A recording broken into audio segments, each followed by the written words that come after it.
When people hear the name The Wolf of Wall Street, one figure immediately comes to mind: Jordan Belfort. His story has become legendary not just because of Martin Scorsese's blockbuster film, but because it represents the excess, greed, and corruption that defined a notorious era of Wall Street. This isn't just the tale of one man's meteoric rise and dramatic downfall. It's also a cautionary tale about the intoxicating lure of wealth, the illusions of power, and the inevitable consequences of unchecked ambition. To truly understand the rise and fall of the Wolf of Wall Street, we need to rewind to the humble beginnings of Jordan Belfort, trace his journey through the financial world, and see how his empire crumbled under the weight of fraud, betrayal, and the law.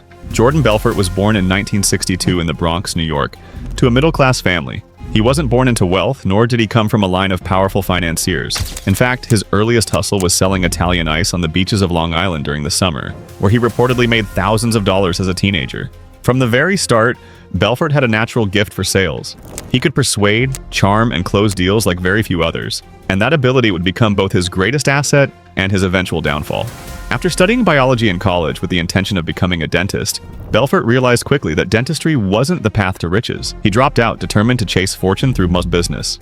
In the 1980s, Jordan entered the world of stockbroking. He started as a trainee at L.F. Rothschild, where he was taught the basics of the financial industry.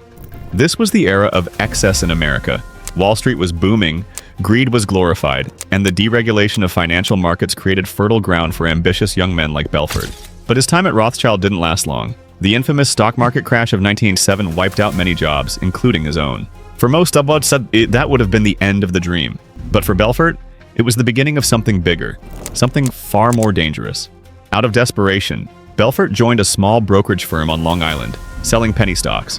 Penny stocks were cheap, highly speculative shares of small companies, often sold over the phone to unsuspecting investors. These stocks were ripe for manipulation, and commissions were enormous, sometimes 3%. Belfort quickly realized the potential. Using his natural gift for sales, he built a system of persuasion that could convince almost anyone to hand over their money. The dream he sold wasn't the reality of the stock. It was the illusion of fast wealth. And people bought into it. Soon, he decided he didn't want to just be a salesman for someone else. He wanted to build his own empire. In 1989, Jordan Belfort founded Stratton Oakmont, the brokerage firm that would make him a household name. Stratton Oakmont started small but grew into one of the most infamous boiler rooms in Wall Street history. The strategy was simple: recruit young, hungry salesmen, train them in aggressive sales tactics, and unleash them on the phones to target investors. Belfort's straight-line persuasion technique became legendary. He taught his brokers that every conversation could be steered toward a sale, no matter the customer's objections. The culture inside Stratton Oakmont was electric, high energy, competitive, and fueled by greed. Success was measured not in skill or integrity, but in how much money you could generate in a day. The money flowed in at an unimaginable pace. At its height, Stratton Oakmont employed over 1,000 brokers and controlled stocks worth more than $1 billion. Jordan Belfort himself became extraordinarily wealthy, earning around $50 million a year at just 26 years old. His lavish lifestyle was straight out of a fantasy. He bought mansions, sports cars, helicopters, and threw wild parties that became the stuff of legend. Drugs, particularly quaaludes and cocaine, fueled the endless nights of debauchery. There were stories of dwarf-tossing competitions at office parties, prostitutes on call at all hours, and employees being rewarded with Ferraris for exceptional sales. Belfort was no longer just a broker. He was the king of a world built entirely on illusion and excess. But the darker side of Stratton Oakmont was the fraud that lay at its core. The firm specialized in pump-and-dump schemes, manipulating the prices of stocks to create artificial demand. Brokers would aggressively push certain stocks, driving up their prices, only for Belfort and his inner circle to quietly sell their shares at a profit before the inevitable crash. Thousands of investors were left holding worthless paper, their life savings wiped out, while Belfort and his associates pocketed millions. On the surface, Stratton Oakmont was an image of success, but beneath it all, it was a house of cards built on deception and greed. The fall of Jordan Belfort was as dramatic as his rise. By the early 1990s, Stratton Oakmont had already drawn the attention of regulators.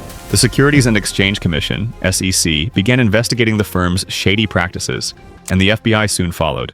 At first, Belfort's charisma and cunning helped him stay ahead of the law. He covered his tracks, intimidated whistleblowers, and even attempted to move money overseas to protect it from seizure. But the web of lies was too tangled to sustain. By the mid-1990s, evidence mounted and the FBI closed in.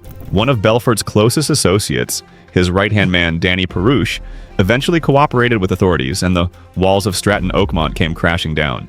In 1999, Jordan Belfort was indicted for securities fraud and money laundering. Facing decades in prison, he chose to cooperate with prosecutors, providing testimony against former colleagues and associates in exchange for a lighter sentence. In the end, Belfort served just 22 months in federal prison, a relatively short time considering the scale of his crimes. But the financial damage left behind was immense. Investors had lost hundreds of millions of dollars, families were devastated, and the reputation of Wall Street was further tarnished by yet another scandal rooted in greed. What makes Belfort's story so captivating isn't just the crime, it's the spectacle. The rise and fall of the Wolf of Wall Street symbolizes the dark allure of unchecked ambition. Here was a man who came from nothing, built an empire from sheer charisma and salesmanship, and then lost it all because of greed and excess. He lived a life most people can only imagine, filled with luxury, power, and indulgence, only to end up in a prison cell stripped of everything. His story became the perfect blend of cautionary tale and entertainment, eventually immortalized in Martin Scorsese's 2010 film starring Leonardo DiCaprio. The movie painted a vivid picture of the madness that defined Stratton Oakmont, with scenes of drug-fueled chaos, extravagant parties, and high-pressure sales tactics. While some criticized the film for glamorizing Belfort's lifestyle, others argued that it exposed the insanity and destructiveness of such unchecked greed. In truth, both are correct. The allure of Jordan Belfort's life is undeniable.